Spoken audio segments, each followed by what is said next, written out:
I truly may never know peace. Every single time I feel like it's safe to move on with my life, Colleen's back at it again. Huge mainstream media outlets are reporting about her blackface that she did while doing a performance of Single Ladies. Something she's had her lawyer comment on. The same lawyer who represented all of these men, who's now saying, that wasn't blackface, that was green face paint. She had just done a song from Wicked before that song. That's all. Sure, Jan.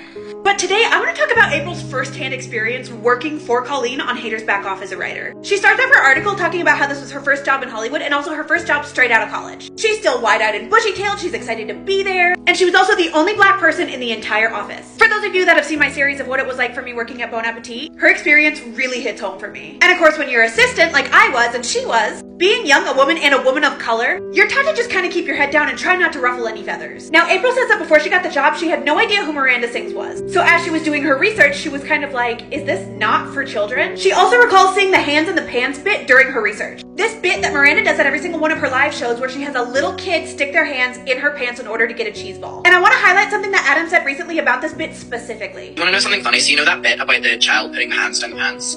So at the Dublin 2018 show, one of the very few conversations we had was, I was like, I would love to be a part of the show. And she was like, yeah, of course.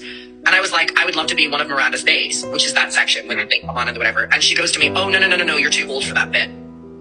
April also talks about how proud Colleen was about her Uncle Jim character and how hard she worked to make him essential to Miranda Sings' lore. Which, of course, all of those jokes we covered in part 1, which is in the playlist down below. If you haven't seen it yet, trigger warning. But April goes on to say that a large part of her job was documenting these stories that Colleen was pitching. Basically jokes where she was trying to get Miranda and Uncle Jim to be caught in the most compromising positions possible. April calling it stomach-churning moments of intimacy. And something that a ton of you guys were tagging me in was this page from the Miranda Sings book. It's titled How to Cuddle, and it has all of these positions with names like the Christian, the back-to-back, in the womb. You see this one right here? It's called the Uncle, and it's just straight schmissionary. April then goes on to say that Colleen was always trying to figure out ways to make Uncle Jim more grapey. A word that Colleen seems to be obsessed with. Hater's gonna hate, potato's gonna potate, tomato's gonna tomate, graper's gonna grape. OMG, this public restroom that I'm in smells like grape, hashtag gagging. Go follow Harvey Gillen, he's hilarious and you should all grape him with love. Yeah.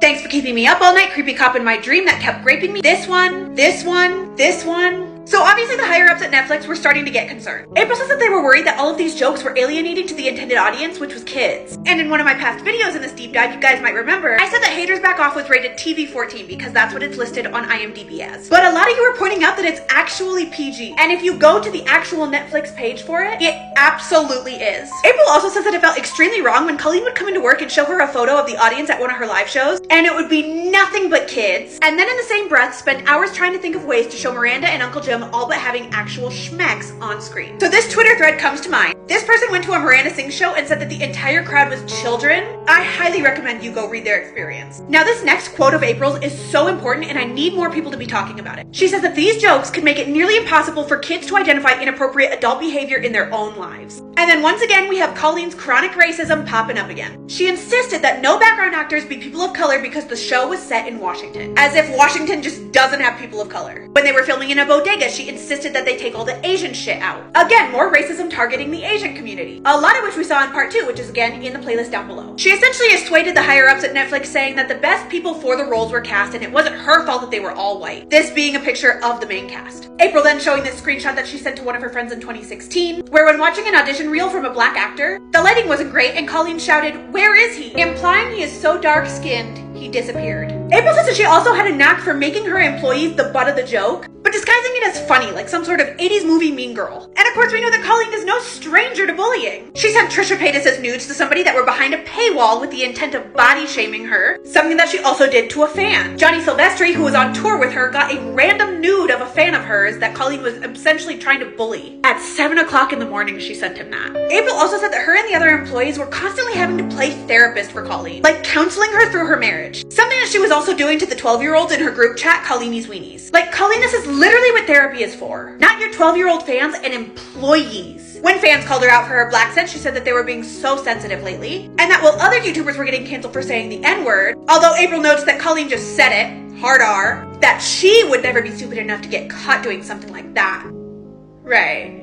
Now, Now, Colleen also named a character after April, who is the extremist Christian villain of the show, and would often pitch something vile and then look April in the eye and say, "Any thoughts, April?" It was almost like she took a weird pleasure in making me uncomfortable and knowing that even if I wanted to, there was absolutely nothing I could do about it. April then saying that she was cruel, and that cruelty was something that she recognized in the ukulele video. Something that Adam also said almost verbatim. I'm glad her video did one thing, show you all exactly the type of evil woman she is. The mask is slipping, everyone meet the real Colleen Ballinger. April then ends her article by saying that every time she has ever encountered an abuser in the workplace, the one thing they all share a contempt for is cancel culture, and a pathological failure to demonstrate even an iota of accountability. Then going on to say how cancel culture is not real, which of course we have proof of. Thriving, also thriving. It's doing great again. It's like it never happened. Although Jeff might disagree. Absolutely thriving. Doing great. Living his best life. But ironically, Colleen is not the only family member with these problematic behaviors. In the next video, we're going to dissect her brother's messages to a 13-year-old, which are not only some of the most disgusting messages I've ever seen,